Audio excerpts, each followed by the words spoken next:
시청자 여러분 안녕하십니까. 이제 11월 18일입니다. 전옥현의 안보정론 시작하겠습니다. 이번 시간에는요, 우리 여당이나 야당이나 다들 지금 심각한 위기에 직면해 있어요. 야당의 경우에는요, 선대위 구성 자체가 아예 일주일 정도 지금 연기되고 있습니다. 여당은 슈퍼메머드 선대를 꾸렸다, 완팀이 됐다 자랑하고 나섰지만요, 전혀 작동하지 않는다, 이런 불만과 비판 속에 선대위가 깨지기 직전에 처해 있고, 그 다음에 이재명 지지율 요즘 빠지는 정도가 심각하잖아요. 이 심각성 때문에 내부 분란이 일어났어요. 지금 불이 났어요. 그래서 지금 이재명이 최종적으로 이제 조건 없는 특검 하자, 이렇게 태도를 갑자기 바꿨어요. 이 정도로 지금 여당도 위기이고요, 야당은 이제 위기가 겉으로 딱 표출이 되기 시작했어요. 그래서 둘 다 상당히 어려운 국면에 있는데, 이 내용을 가지고 분석해 드리겠습니다. 그래서 여당은요, 지금 자기네가 쓸 수 있는 카드는 전부 다 동원해서 쓰는 것 같습니다. 그래서 선대위 내부를 다잡기 위해서 별동대를 운영하고, 그리고 지방자치단체장들은 전부 돈 몇십만 원씩이라 해도 전부 다 뿌리는 걸로 지금 돈 뿌리기 선거에 앞장서고 있는 게 지방자치단체장들이에요. 왜냐면은 경상도 빼놓고는 전부 다 민주당이 지방자치단체장을 독점하고 있잖아요.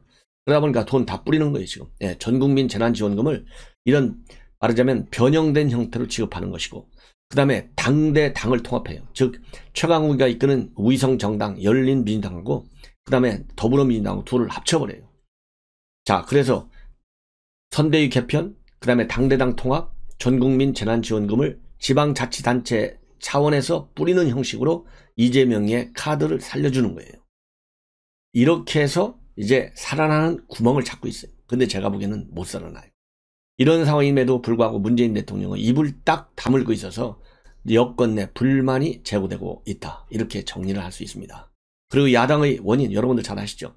김병준, 그 다음에 김한길, 이 두 분을 선대위에 어떻게 포진시키느냐를 가지고, 그 사람들은 지금 김종인 비대위원장이 싫어하는 사람이야. 왜 싫어하는 두 사람을 끌고 들이라고 하나? 나는 그 용인 못해. 이게 김종인 비대위원장의 메시지예요. 이 메시지 전달자가 누구냐? 바로 이준석 대표예요. 그러니까 이준석 대표가 안철수 단일화시키려고 거강권 역할하면 징계한다고 그랬잖아요. 지금 이준석 대표가 좋은 의미든 안 좋은 의미든 간에 김종인과 윤석열 사이에서 거강꾼 역할을 하고 있는 거예요.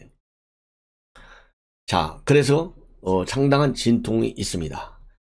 그런데다가 지금 우리 야당의 경우에는 홍준표, 그 다음에 유승민, 이 두 분이 윤석열 총장의 전화 자체를 안 받고 있어요. 자, 이 대목에서 말씀을 드리면, 저는 우리 식구끼리에 관련된 얘기는 가급적 비판을 자제한다, 제가 여러분들께 말씀드렸잖아요. 제가 비판 안 해도 여당에서 얼마나 좋아하고 비판하는데 저까지 비판할 거 뭐 있어요. 대충 알아서 여당이 그거를 비판하면 그걸 가지고 제가 치고 들어가는 그런 스타일로 방송을 하고 있는데, 이렇게 홍준표와 유승민이가 윤석열 후보의 전화조차도 받지 않는다, 이거는요, 우리가 지금 현 정권 여당의 청와대 문재인의 비판의 핵심이 뭡니까? 불통이잖아요. 불통. 문재인 대통령이 청와대 들어갈 때 이렇게 불통할 줄 알았어요? 전혀 몰랐잖아요. 청와대 들어가기만 하면 불통이야. 그래서 소통하라. 왜 입을 자꾸를 딱 닫느냐 비판하잖아요. 그런데 윤석열 후보가 밉든 이쁘든 간에 정권 교체하고 나오겠다고 국민이 선택해 준 거예요. 당원이 선택해 준 거고, 결정이 됐으면 결정된 누구를 따르는 것이 자유민주주의 기본 원리 아니겠어요? 그러면 그 기본 원리의 최초의 출발점은 소통에서부터 시작한다고 생각해요. 그러면 전화도 안 받는다. 그러면 문재인 비판할 자격이 없는 거죠. 아니, 어떻게 자기네들은 전화도 안 받으면서 문재인 대통령한테 불통한다고 비판하겠어요? 이건 말이 안 되는 거예요. 통화를 하고 나서 내가 지금 마음이 편치 않으니 좀 기다려라 라든가, 아니면 이번 대선이 페북에다만 올리지 말고 제일 불행한 대선이다, 범죄자들이 어떻게 후보가 돼갖고 뛰냐, 너들 중에 떨어지는 사람은 영창 가야 돼, 이런 얘기를 하든가 차라리 대놓고. 아니, 페북에다가 전 국민 전 세계에 있는 재외 동포까지 다 보는데 전화에다가 못할 거 뭐 있어요? 그게 더 당당한 멋쟁이 정치인 아니겠어요? 제가 보기에는. 해야지. 아예 전화도 안 받는다, 이거는 큰 문제가 있다고 봐요. 그렇잖아요. 자유민주주의가 뭡니까? 표현의 자유잖아요. 그러면 전화에다가 대놓고 해야지. 물론 전화 안 받는 것도 자유죠.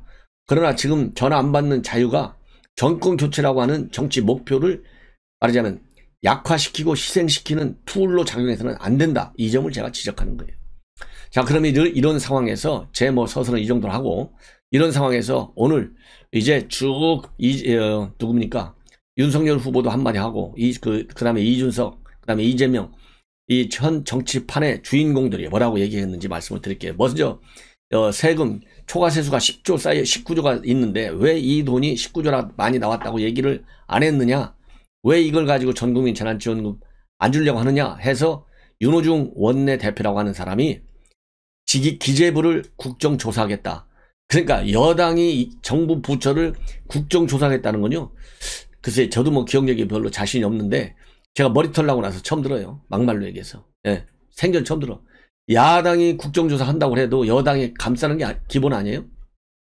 대한민국 문재인식, 그러니까 문주주의라고 하는, 이 문주주의의 특성이 바로 이런 거예요. 자기네 마음에 안 들면 무조건 까. 예. 그래서 이런 걸 가지고 윤석열 후보가 지금 긴급 상당히 좋은 입장문을 내놨어요. 지금 초과세수 19조 전국민 방역지원금에 쓰자. 그 다음에 지역화폐를 확대시키자. 그 다음에 소상공인의 손실을 보상하자. 이게 이재명판 3대 패키지잖아요. 여기에 돈 쓰자고 지금 여당이 단단히 지금 벼르고 있어요. 여기에 이 문제에 관해서 뭐라고 윤석열 후보가 얘기를 했냐면, 민주당은 정부 금고를 집권여당의 현금 지급기로 생각하느냐. 예, 말이 안 된다. 초과세수는 어려운 경제 여건에서 국민들이 낸 혈세다. 그 혈세를 대선 자금으로 쓰겠다는 발상 어이가 없다.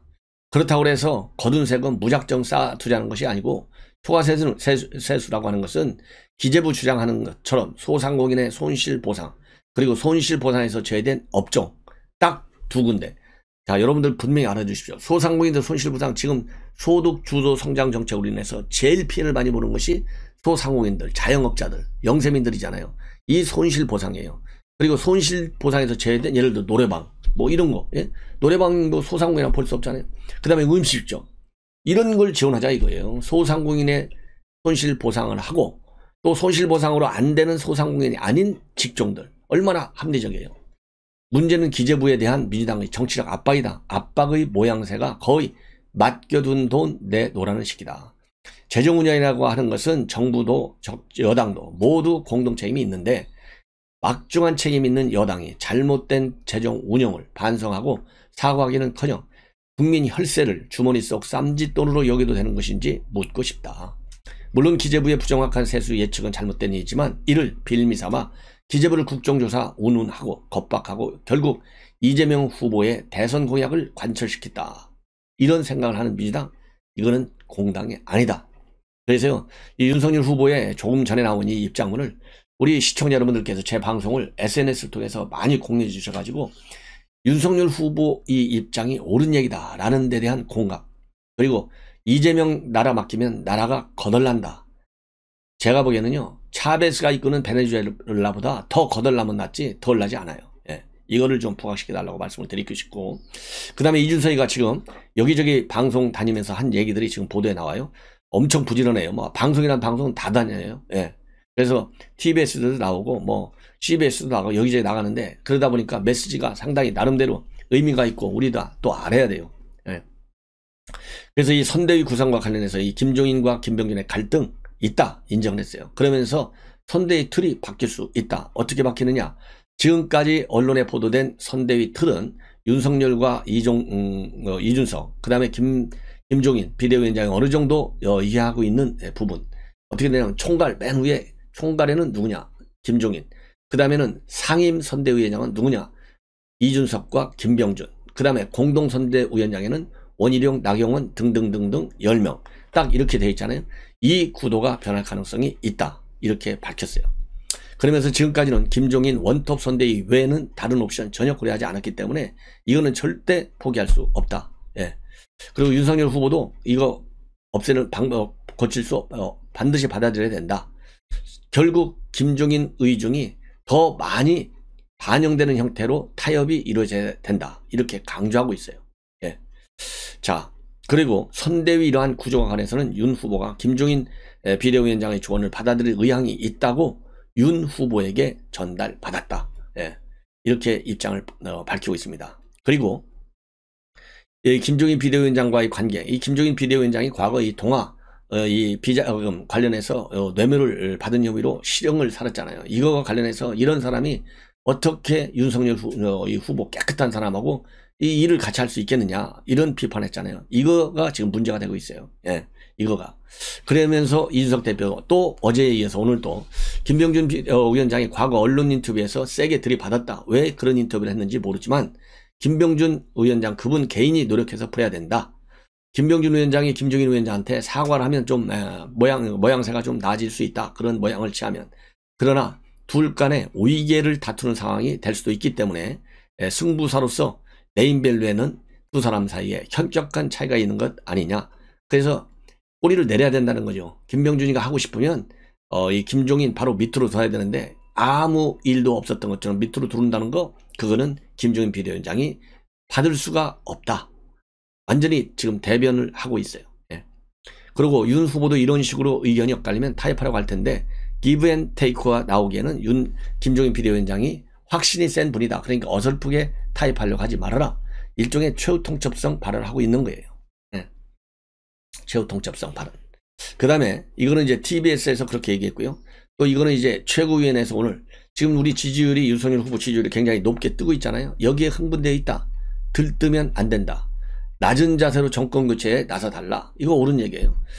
지금 여론조사에서 윤석열 후보 경쟁률이 높게 나타나고 있지만은 일부 조사를 보면 조정 국면에 접어드는 추세도 나타나고 있다. 경계해야 된다는 거예요. 그래서 이 후보 경쟁력이 아니라 기술적인 조정이기 때문에 다들 동의 없이 정권교체를 향해서 정진했으면 좋겠다. 이건 뭐 아주 옳은 얘기예요. 저도 어제인가요? 그제 여론조사 반영하면서 윤석열 후보의 지지폭과 그 다음에 이준석 지금 얘기한다 조정 국면이라고 보는, 그러니까 이재명 후보의 상승폭에 차이가 있다. 또 어느 조사 보면 높기는 높지만 윤석열 후보는 조금 빠지면서 그 다음에 이재명 후보는 좀 치고 올라오는 조사도 나타나고 있다. 예, 이거는 말하자면 우리가 조심할 필요가 있는 거 아니냐, 이런 얘기를 했는데 이준석 대표도 바로 그 부분을 얘기하고 있습니다. 그리고 선대위가 출범이 되면 이제 2030 적극적으로 소통을 해서 이 관계를 강화하겠고, 또 전라도 지역 요즘 지지율이 상당히 높게 나오고 있어요. 전라도 지역에서 이거 새로운 방식의 직접 접촉을 추진하겠다. 그래서요, 보수가 새로워지고 지금까지 보수에 곱지 않은 시선을 보낸 분들의 마음을 얻는 것이 확장성이고 승리의 지름길이다. 예, 이렇게 얘기를 하고 있습니다. 그리고 이제 고3들 시험이 다 끝났는데 이 당원이 아닌 고3들과도 노력함들하고도 이제 접촉면을 넓혀야 되겠죠. 그리고 또 이 권성동 사무총장을 임명한 것은 윤석열 후보와의 소통을 강화하기 위해서, 원활하게 하기 위해서 선임한 것이다. 예. 그리고 윤석열 후보가 인선 과정에서 저에게 지금까지 당에서 진행해온 지방선거 관련 개혁, 여러 당무를 연속성 있게 추진해야 한다는 뜻을 강조했다.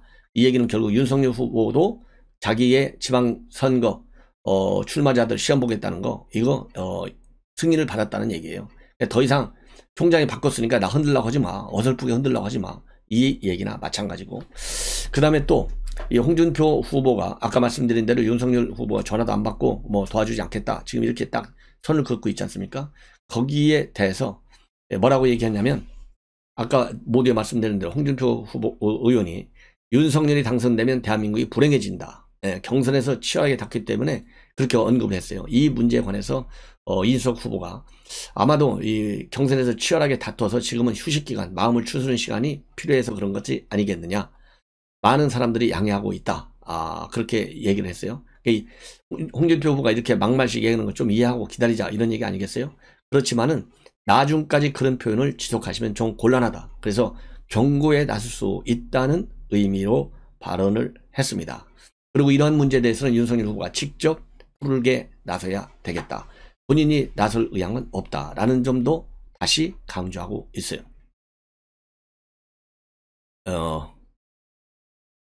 그래서 지금 이제 야권도 나름대로 조금 약간은 지금 분란의 딱들이 땅 위도 치솟고 올라오는 환경이 있다는 점 여러분들께서 감안해 주시고, 어쨌든 우리는 정권 교체의 주역 윤석열 후보에게 힘을 실어주면서 선대위도 구성하고 당무도 윤석열 후보가 말하자면 이 당원 당규에 의해서 결정권을 가지고 있거든요. 그래서 제대로 합리적이고 그리고 실용적인 측면에서 실리적인 측면에서 즉 선거에 이기는 차원의 방향에서 당무가 집행되도록 아낌없는 성원도 해주고요.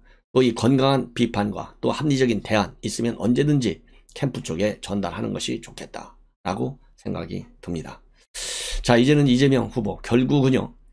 제가 보기에는 이건 뭐 대선 포기하는 거나 마찬가지예요. 어차피 대장동 특검을 안 받으면 윤석열 후보가 들어서도 이거 어차피 철저히 재조사해야 될 거 아니겠어요? 이래저래 이재명이가 갈 길은 정해져 있어요. 대장동 지금 특검 받으면 이제 비리가 하나씩 둘씩 지금 보도됐던 의혹들이 다 사실적인 위법사항으로 검찰 특검에 의해서 확인될 가능성이 저는 더 크다 이렇게 저는 판단합니다. 그래서 특검 도입하겠다라는 의사를 오늘 처음으로 밝혔어요. 제대로 수사하지 않으면 이 재 문제를 포함해서 자꾸 의심하니 깨끗하게 터는 차원에서 특검을 요구하겠다. 곧 검찰의 중간 수사 결과가 나올 텐데 특검을 할 수밖에 없는 상황이다. 제가 특검을 강력히 요구할 수밖에 없다. 이렇게 밝혔습니다. 지난 10일 날 관훈클럽 토론회에서 검찰 수사가 미진하거나 또는 의문이 나오면 특검하자 이렇게 됐는데요. 이제는 조건 없는 특검에 나섰어요. 그리고 여러분들 이미 이제 곽상도 수사로 넘어가고 있잖아요. 곽상도 수사로 넘어간다는 얘기는 어제 곽상도 이 사무실과 자택 전부 압수수색 했지 않습니까? 이 전화기도 다 가져가고 이 곽상도로 수사가 넘어가고 있다. 이 얘기는요. 이재명이 수사 끝났다는 얘기예요. 예, 그러니까 지금 벌써 이재명이 검찰하고 다 짜고 치는 고스톱이나 마찬가지 아니겠어요? 그런 의혹이 들지 않습니까? 그렇게 판단할 수밖에 없잖아요. 그러니까 검찰이 곽상도 어제 압수수색하니까 오늘 바로 특검 받겠어 이렇게 나오잖아요. 그러니까 이제 검찰에 의한 수사는 이재명 수사 안 하는 걸로 끝났다는 얘기예요. 그러면서 본인이 단 한 풀의 부정이나 한 톨의 먼지라도 있었으면 이명박 박근혜 정부에서 기초단체장으로 살아남았겠느냐.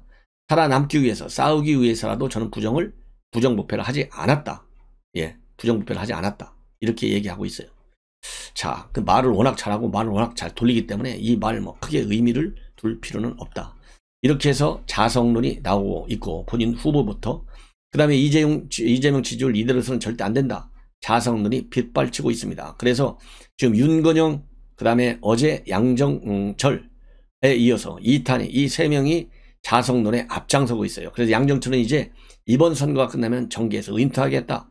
폭탄 선언을 했고 이탄희는 지금 이재명 선대에서 빠져나가겠다. 직책을 내놓겠다. 얘기를 했고 윤건영도 이 지지율이 굉장히 심각한데 심각하다. 위기 상황이다. 이런 지적을 하고 있습니다. 예.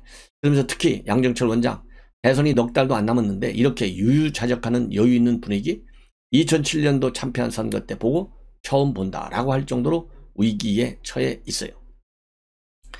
그런 상황에서 문재인 대통령 일체 지금 이재명이가 여당 지도부가 예산도 흔들고 있고 정책도 흔들어도 아무 말도 하지 않고 있고 그리고 민주당 지자체장들은요 일상회복 지원금이라는 명목으로 10만원씩 뿌리는 방안을 추진하고 있는 것으로 그렇게 지금 알려지고 있습니다.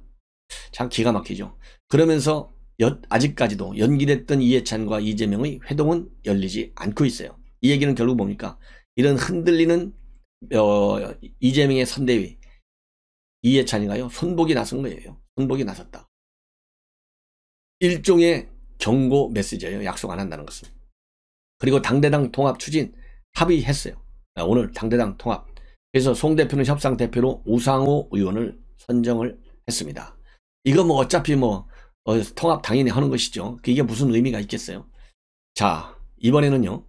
곽상도 결국은 이제 어제 압수수색을 했는데 곧 소환될 것 같습니다.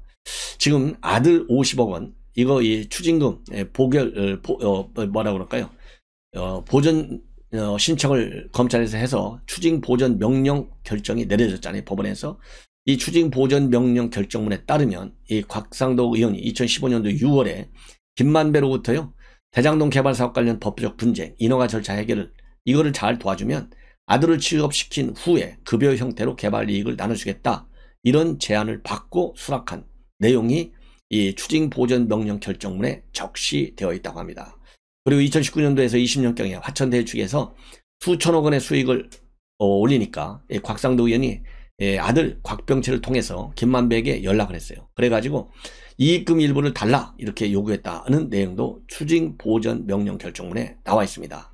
이것은 검찰에서는요, 이것은 정치 자금을 기부받는 혐의, 즉 정치자금법 위반, 그리고 뇌물 수술죄에 해당된다.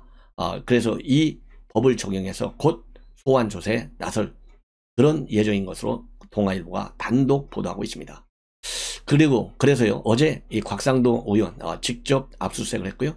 이 화천대유가 포함된 하나은행 컨소시엄을 구성하는 데 도움을 줬다, 이런 의혹도 있기 때문에 하나은행 본점에 대한 압수수색도 어제 전격적으로 단행했습니다. 자, 그래서 이제 대장동 마무리 작업, 곽상도 끝나면요, 구색 맞추기 차원에서 곽상도 수석을 안 할 수가 없는 거예요. 왜냐하면 이것도 이재명이가 계속 국민의힘 게이트라고 했잖아요. 그러니까 곽상도 하나 집어넣어야 이제 대장동 수사가 끝나는 거예요.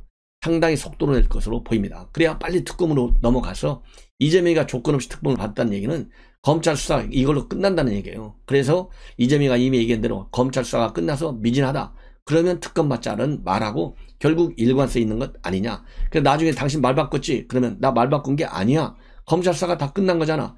말을 돌리려고 이재명이가 오늘 느닷없이 특검 받겠다, 폭탄 선언을 한 것이다. 이렇게 여러분들이 이해를 하셔야 됩니다. 시청자 여러분, 이것으로 첫 방송을 마무리하겠습니다.